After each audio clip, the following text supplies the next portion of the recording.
Hello everyone, अगर आपने channel को सब्सक्राइब नहीं किया है या आप मेरे चैनल पे पहली बार विजिट कर रहे हो तो प्लीज़ चैनल को सब्सक्राइब कर लो।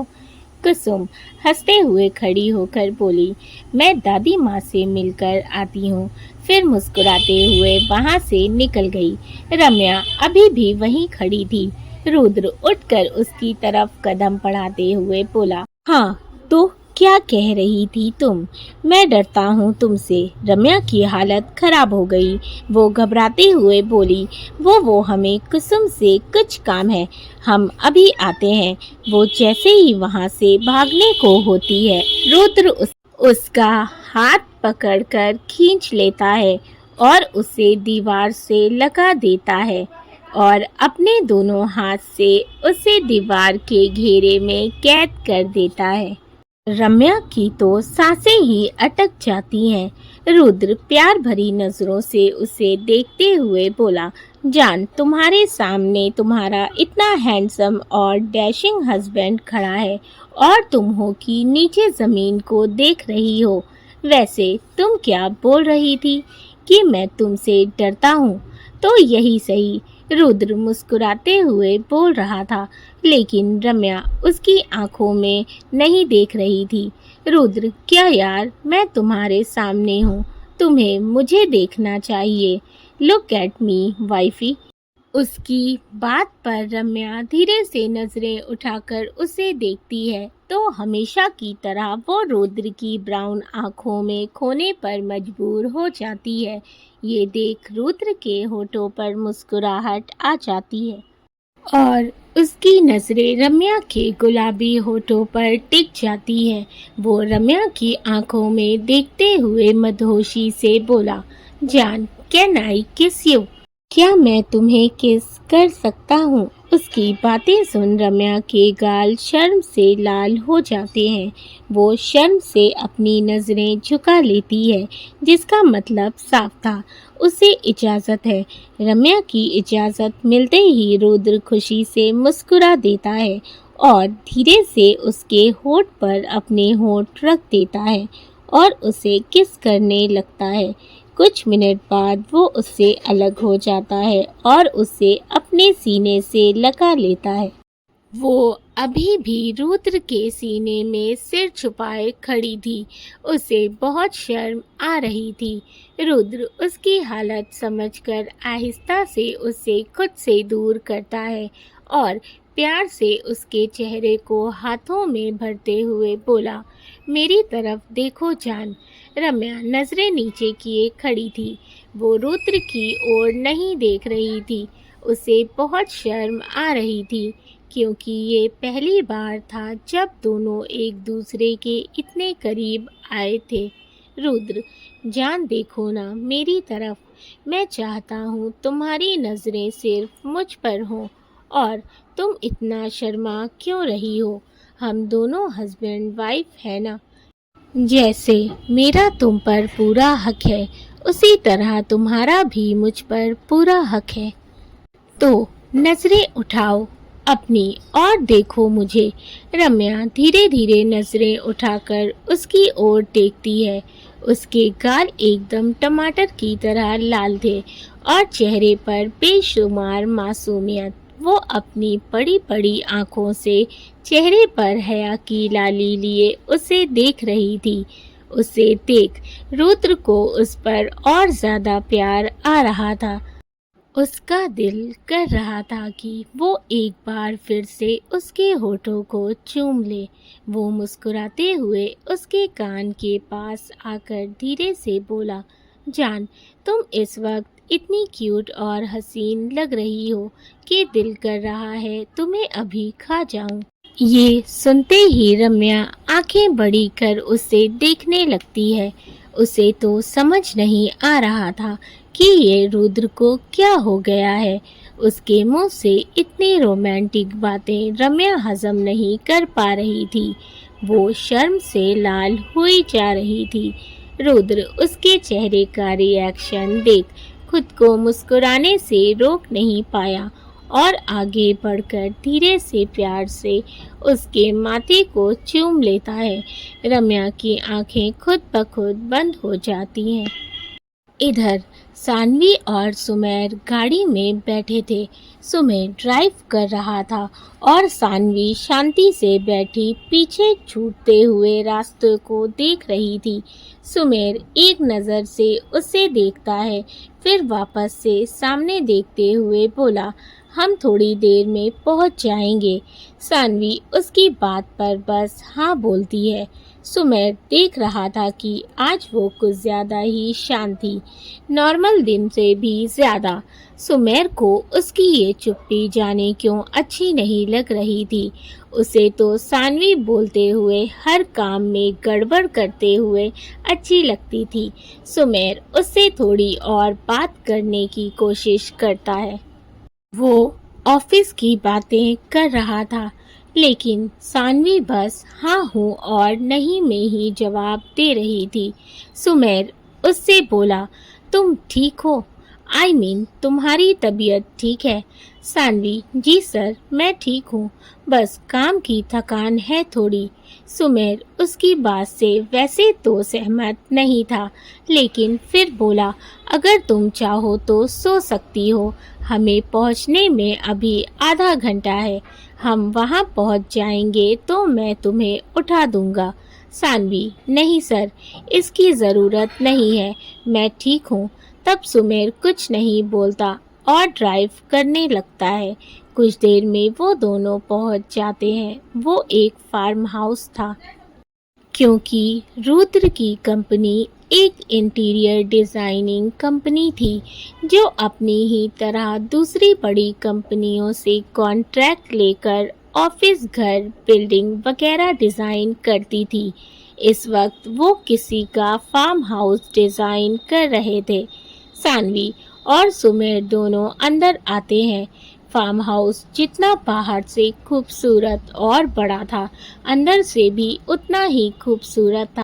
सुमेर सभी चीज़ों को खुद पर्सनली चेक कर रहा था, क्योंकि उसे किसी भी काम में गलती से भी गलती नहीं चाहिए थी। ये प्रोजेक्ट उसकी कंपनी के लिए काफ़ी इम्पोर्टेंट था। सानवी डायरी अपने हाथों में लिए उसके पीछे चल रही थी। सुमेर को अगर किसी भी चीज़ में थोड़ी सी भी गलती लगती तो वो उससे तुरंत हटवा देता। वो बीच-बीच में सानवी को कुछ पॉइंट्स बता रहा था। सानवी उन्हें नोट कर रही थी। देखते देखते दोपहर हो जाती है। सानवी को अब अपनी तबीयत और भारी होती लग रही थी। सुबह से उसने कुछ नहीं खाया था। उसे बहुत थकान हो रही थी, लेकिन फार्म हाउस काफ़ी बड़ा था, जिस वजह से वो सुमेर के साथ साथ चल रही थी। वो कहीं भी बैठ नहीं सकती थी। चलते चलते वो लोग उस आखिरी रूम में आते हैं, जो उसके क्लाइंट का बेडरूम था, और उसकी खास फरमाइश थी कि वो सबसे खास होना चाहिए। प्रोजेक्ट मैनेजर तो सुमेर को सभी चीज़ों की जानकारी दे चुका था। वो बोला, सर, इसमें कुछ चेंजेस करने होंगे। वैसे तो वो रूम सबसे खूबसूरत और बड़ा था। एक round shape king size bed, room से ही अटैच बालकनी, जिससे सामने गार्डन में खूबसूरत व्यू दिखाई दे रहा था। उसी के जस्ट अपोजिट एक बड़ी सी विंडो थी। वो मैनेजर सुमेर से बोला, सर, इस विंडो की वजह से रूम में एक्स्ट्रा लाइट आ रही है, हमें उसे हटा देना चाहिए। ये रूम को नहीं बल्कि सीलिंग को ज़्यादा हाईलाइट कर रही है। सुमेर सोचने लगा। तभी सानवी बोली, सर, मुझे लगता है इस विंडो को नहीं हटाना चाहिए। सुमेर, और तुम्हें ऐसा क्यों लगता है? सानवी उस विंडो के बाहर देखते हुए बोली, सर, ये वेस्ट साइड है, यहाँ सूरज ढलता है और एक पत्नी के लिए अपने पति के साथ डूबती हुई शाम को देखना एक बहुत ही खूबसूरत और कीमती एहसास होता है। जब दोनों पूरे दिन की थकी जिंदगी को छोड़कर एक दूसरे की बाहों में सुकून से बैठकर डूबते हुए सूरज को देखेंगे, तो उनका दिन चाहे जितना भी थकान भरा, अच्छा या बुरा क्यों ना हो, वो खत्म हो जाता है। उस जाने वाली शाम और आने वाली सुबह के बीच एक शांत और सुकून भरी रात होती है, जो रिश्ते और ज़िंदगी दोनों को ही हसीन बनाती है। लेकिन ये सुकून और खामोशी तभी नसीब होती है जब वो उसे महसूस करते हैं। और सबकी किस्मत में ऐसी सुकून भरी रात नहीं होती। सानवी खुद में ही खोई हुई बस बोल रही थी। वहीं सुमेर हैरानी से बस उसे देख रहा था। उसे उम्मीद नहीं थी कि सानवी इतनी गहरी बातें भी कर सकती है। उसके सामने तो वो हमेशा मेसी और क्लमजी ही रही थी, हमेशा हर काम में गड़बड़ कर देने वाली, थोड़ी चाइल्डिश सी। वैसे भी उसकी उम्र भी बहुत ज़्यादा नहीं थी, वो तो बस 21 साल की थी। लेकिन आज उसकी बातों में बहुत गहराई थी, जो सुमेर को अपने दिल में उतरती हुई महसूस हो रही थी। सभी सानवी की प्रशंसा करते हुए बोले, वाओ ग्रेट मिस सानवी, आपने तो बहुत ही गहरी बातें बोली। हमने तो कभी इस नज़र से सोचा ही नहीं था। क्यों सुमेर सर? वो मैनेजर सुमेर की तरफ देखकर बोला। सुमेर, हाँ बहुत अच्छे, वेल डन मिस जानवी। तभी सानवी बोली, सर जानवी नहीं सानवी। सुमेर, हाँ वही, चलो शाम हो रही है। फिर वो मैनेजर से बोला, इस विंडो को ऐसे ही रहने दो और सीलिंग की लाइट्स को चेंज करो और ऐसी लाइट्स लगाओ जिससे सीलिंग ज़्यादा हाईलाइट ना हो और वॉल के शेड्स को और ज़्यादा इन्हेंस करो। सभी हाँ में सिर हिला देते हैं। सुमेर सानवी से बोला, चलो अब हमें लेट हो रहा है, और रूम से बाहर निकल गया। सानवी भी चुपचाप उसके पीछे चल दी, लेकिन उसके अंदर चलने की हिम्मत नहीं बची थी। इधर कार्तिक, जो अभी अभी मीटिंग अटेंड करके आया था, वो जैसे ही अपनी केबिन के अंदर आता है, उसके कदम वहीं रुक जाते हैं। सामने कुसुम उसकी चेयर पर बैठी आराम से सो रही थी और उसके पास ही एक बुके और रैप्ड गिफ्ट रखा हुआ था। ये देखकर कार्तिक के होठों पर हल्की सी मुस्कान आ जाती है। तभी वहाँ उसका असिस्टेंट आता है और घबराते हुए बोलता है, सॉरी सर, मैंने बहुत कोशिश की इन मैडम को समझाने की कि आप अभी मीटिंग में हैं और ये बिना परमिशन नहीं मिल सकती, लेकिन इन्होंने हमारी एक नहीं सुनी और हम पर ही चिल्लाते हुए बोली कि ये आपकी फियांसे हैं और आपके केबिन में आकर बैठ गईं। मैं अभी इन्हें बाहर करता हूँ। वो जैसे ही उसकी तरफ बढ़ने को होता है, कार्तिक सख्त आवाज़ में बोला, don't touch her, just leave. Assistant डरते हुए उसे देखता है और तुरंत ही वहाँ से निकल जाता है, क्योंकि उसे अपनी जॉब काफ़ी प्यारी थी। कार्तिक मुस्कुराते हुए कुसुम के पास आता है। कुसुम सारी दुनिया से बेखबर आराम से सो रही थी। वैसे बेचारी की कुछ देर पहले ही आंख लगी थी। वो काफ़ी देर से कार्तिक का वेट करते करते सो गई थी। कार्तिक उसका नाम पुकारता है, लेकिन कुसुम नहीं उठती। तो कार्तिक को थोड़ी सी शरारत सूझती है। वो बुके से एक गुलाब का फूल निकालकर उसे कुसुम के गालों पर घुमाने लगता है। तभी कुसुम अपनी आंखें खोल देती है और ज़ोर से चिल्लाती है, कॉकरोच। कार्तिक जल्दी से उसके मुंह पर हाथ रखकर बोला, जान मैं हूँ, अगर तुम ऐसे चिल्लाओगी तो पूरा ऑफिस स्टाफ उठकर यहाँ आ जाएगा। और ये कॉकरोच नहीं, गुलाब का फूल है, ध्यान से देखो। कुसुम उसका हाथ हटाकर थोड़े गुस्से से बोली, ये कौन सा तरीका है किसी को नींद से जगाने का? आपको पता है मैं कितना डर गई थी। मुझे लगा मेरे फेस पर कॉकरोच या कोई छिपकली गिर गई है। मेरी तो हालत ही खराब हो गई थी। कार्तिक हंसने लगता है। कुसुम मुंह बनाकर बोली, आपको हंसी आ रही है, यहाँ मेरी जान निकल गई थी। कार्तिक कान पकड़ते हुए बोला, अच्छा बाबा सॉरी, मैं तो बस मजाक कर रहा था। अच्छा ये बताओ तुम इस वक्त यहाँ क्या कर रही हो, और अभी बाहर तुमने मेरे असिस्टेंट से क्या कहा? कुसुम थोड़ा हिचकिचाते हुए बोली, वो मैं आपसे मिलने आई थी और मैंने तो वही कहा जो सच था। कार्तिक उसे अपनी बाहों के घेरे में लेते हुए बोला, अच्छा वैसे क्या मैं जान सकता हूँ मेरी जान यहाँ मुझसे मिलने क्यों आई है? क्या तुम्हें मेरी याद आ रही थी? कुसुम, वो मुझे लगा शायद आप कल वाली बात से मुझसे नाराज हैं। कार्तिक उसके चेहरे को देखने लगा, फिर उसके माथे को प्यार से चूमकर बोला, नहीं, मैं भला अपनी जान से नाराज हो सकता हूँ। कुसुम खुशी से उसके गले लगकर बोली, तो कॉफी पीने चले? वैसे तो कार्तिक को ऑफिस में बहुत काम था, लेकिन वो अपनी जान को अपसेट भी नहीं कर सकता था। वो थोड़ा सोचकर बोला, बेबी अगर हम बाहर ना जाकर यहीं कॉफी पिए तो? क्योंकि रुद्र ऑफिस में नहीं है और सुमेर भी आज सानवी के साथ साइट पर गया है।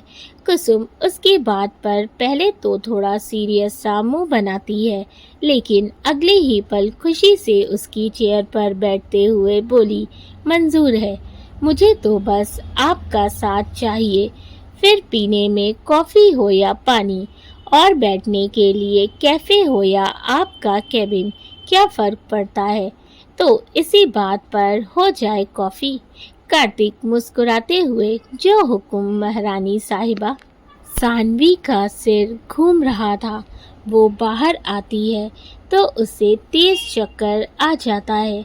वो दीवार का सहारा लेकर वहीं जमीन पर बैठ जाती है। सुमेर जो कॉल पर बात कर रहा था, वो सानवी को देखता है तो भागकर उसके पास आता है। क्या हुआ तुम्हें? तुम ठीक हो? वो सानवी को जैसे ही उठाने के लिए उसका हाथ पकड़ता है तो हैरानी से बोलता है, तुम्हें तो फीवर है। सानवी खड़े होते हुए बोली, नहीं सर, मैं ठीक हूँ। सुमेर थोड़े गुस्से से, शट अप, इतनी तेज बुखार है तुम्हें और तुम कह रही हो कि तुम ठीक हो। चलो आओ मेरे साथ। वो उसे गाड़ी में बिठाता है, फिर खुद बैठता है। सुमेर उसे पानी की बोतल देते हुए बोलता है, ये लो पानी पियो। सानवी थोड़ा सा पानी पीकर बोतल वापस दे देती है। सुमेर उसे देखते हुए बोला, तुमने मुझे पहले क्यों नहीं बताया कि तुम्हारी तबीयत नहीं ठीक है, तुम्हें इतनी तेज फीवर है? सानवी, सॉरी सर, मुझे लगा शायद हल्का सा सिर दर्द है, मुझे लगा ठीक हो जाएगा। उसकी बात सुन सुमेर उसे गुस्से से देखता है, फिर गाड़ी स्टार्ट करते हुए बोला, हम यहाँ से सीधे हॉस्पिटल जाएंगे। सानवी कुछ नहीं बोलती। मौसम धीरे धीरे खराब हो रहा था। काले बादल आसमान में घिरने लगे थे, तेज हवाएं चलने लगी थीं। चलते चलते गाड़ी एकदम से रुक जाती है। सुमेर वापस से स्टार्ट करता है, लेकिन वो स्टार्ट नहीं होती। सुमेर गाड़ी की स्टीयरिंग पर जोर से हाथ मारते हुए बोला, ओ गॉड, इसे भी अभी खराब होना था। सानवी परेशान होते हुए बोली, सर क्या हुआ? गाड़ी खराब हो गई? हम अब घर कैसे जाएंगे? देखिए रात भी हो रही है। सानवी को परेशान होता देख सुमेर उसे शांत कराते हुए बोला, सानवी रिलैक्स, घबराओ मत, मैं देखता हूँ। वो बाहर निकलकर चेक करता है। सानवी, क्या हुआ सर, गाड़ी ठीक हो गई? सुमेर, नहीं, शायद इसके इंजन में कुछ इशू हो गया है, हमें मैकेनिक की ज़रूरत है। सानवी, लेकिन इस वक्त मैकेनिक कहाँ मिलेगा? सुमेर, डोंट वरी, तुम यहीं कार में बैठो, मैं आसपास देख कर आता हूँ। ये बोल वो जाने लगता है। तभी सानवी जल्दी से उसका हाथ पकड़कर बोली, प्लीज मुझे ऐसे अकेले छोड़कर मत जाइए। सुमेर अपने हाथ को देखता है जो सानवी ने पकड़ा हुआ था। सानवी जल्दी से उसका हाथ छोड़कर बोली, सॉरी सुमेर, इट्स ओके। तुम यहीं गाड़ी में बैठो और कार को अंदर से लॉक कर लो, ओके? मैं बस अभी आ रहा हूँ। ये बोल वो सानवी को कार में बैठाकर वहाँ से चला जाता है। दोस्तों, स्टोरी अच्छी लगी हो तो वीडियो को लाइक कर दीजिएगा। चैनल को सब्सक्राइब नहीं किया है तो कर लें, साथ ही अपने फैमिली एंड फ्रेंड्स के साथ भी शेयर करें। मुझे अपने फीडबैक ज़रूर दें। कहानी के पिछले एपिसोड्स को ज़रूर पढ़ लें, लिंक डिस्क्रिप्शन बॉक्स में मेंशन है। तो मिलते हैं कहानी के अगले एपिसोड में, तब तक अपना ख्याल रखें। Love you all.